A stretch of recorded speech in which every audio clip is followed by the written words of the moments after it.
आपलं पुन्हा एकदा स्वागत। अयोध्येतील राम जन्मभूमीमध्ये प्रभू श्रीरामांचं भव्य मंदिर निर्माण झाल्यानंतर आज पहिलीच रामनवमी आहे। या पहिल्या रामनवमीच्या दिवशी अयोध्येमध्ये मोठ्या संख्येने रामभक्त दर्शनासाठी दाखल झालेत।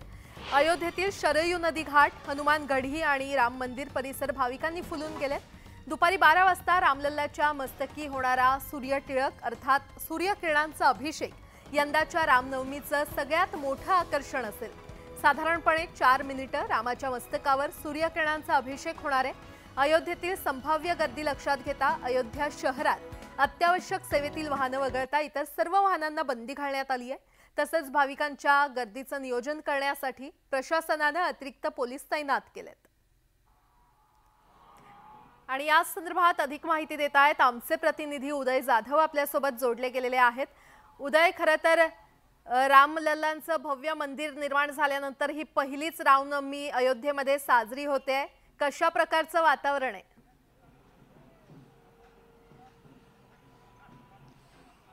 अयोध्येमध्ये राम मंदिर निर्माण झाल्यानंतर आज पहिली रामनवमी आहे आणि या पहिल्याच रामनवमीला दर्शनासाठी हजारोच नाही तर लाखोंच्या संख्येने राम भक्त अयोध्येमध्ये दाखल होताना आपल्याला पाहायला मिळतात। आपण आहोत राम जन्मभूमी तीर्थक्षेत्राच्या बाहेर। आपण समोर पाहू शकतो एक आकर्षक फुलांची सजावट जी आहे ती करण्यात आलेली आहे। राम जन्मभूमीचं जे एकूण क्षेत्र आहे त्यातले जेवढे रस्ते आहेत तिथे सर्व गेटवरती अशा प्रकारे एक फुलांची सजावट जी आहे आकर्षक ती करण्यात आलेली आहे। एक डावीकडे आणि उजवीकडे जर आपण पाहिलं तर आपण पाहू शकतो कशा प्रकारे इथे फुलांची सजावट करण्यात आलेली आहे। जी मुख्य रामलल्लाची मूर्ती आहे ते मुख्य रामलल्लाची मूर्ती इथे सर्वत्र जी आहे ती दाखवण्यात आलेली आहे आणि या सर्व मूर्तींच्या इथे आकर्षक सजावट जी आहे ती देखील केलेली आपल्याला एकूण पाहायला मिळते आहे। आणि या सर्व आकर्षक फुलांच्या सजावटीच्या मार्गातूनच राम भक्तांना पुढे राम मंदिराच्या दिशेने जाता येत आहे।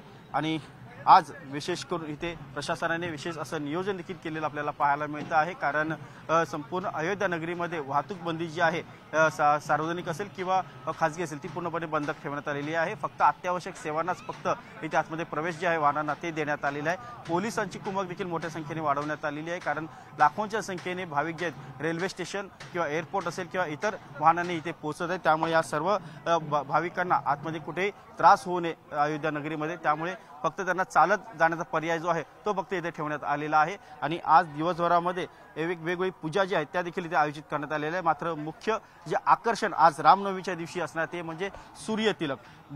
दुपारी बरोबर 12 वाजता प्रभू श्रीरामांची जी मूर्ती आहे रामलल्लाची मूर्ती आहे त्या रामलल्लाच्या मूर्तीवरती सूर्यतिलक जे आहे ते आयोजित करण्यात आलेलं आहे। अयोध्येतील राम जन्मभूमी येथे जे राम मंदिर निर्माण करण्यात आलेले आहे तिथे विविध आरसे जे आहेत ते लावण्यात येणार आहे आणि भौतिकशास्त्राचा एक चांगला उपयोग करून जे 12 वाजता सूर्य बरोबर डोक्यावरती आल्यानंतर सूर्यतिलक जे आहे ते आयोजित करण्यात आलेले आहेत। या आरशांच्या माध्यमातून सूर्याची किरण आहे ती थेट रामलल्लाच्या मूर्तीवरती जे आहेत ते तिथे परावर्तित केली जाणार आहे। त्यामुळे एक प्रकार सूर्यतिलक सोहळा जो आहे तो आजच्या दिवसाचा मुख्य आकर्षण सोहळा असणार आहे। त्यामुळे त्या सूर्यतिलक सोहळ्याकडे राम भक्तांचं लक्ष लागलेलं आहे आणि हा सूर्यतिलक सोहळा जो आहे तो राम मंदिर ट्रस्टचे जे ऑनलाईन वेबसाईट आहे त्याच्यावरून देखील सर्व भाविकांना लाईव्ह पाहता येणार आहे। मोठा असा हा सोहळा आणि उत्साह देखील पाहायला मिळणार आहे। उदय, वेळोवेळी तुमच्याकडून आढावा घेत राहू। तुर्तास धन्यवाद या सविस्तर माहितीसाठी।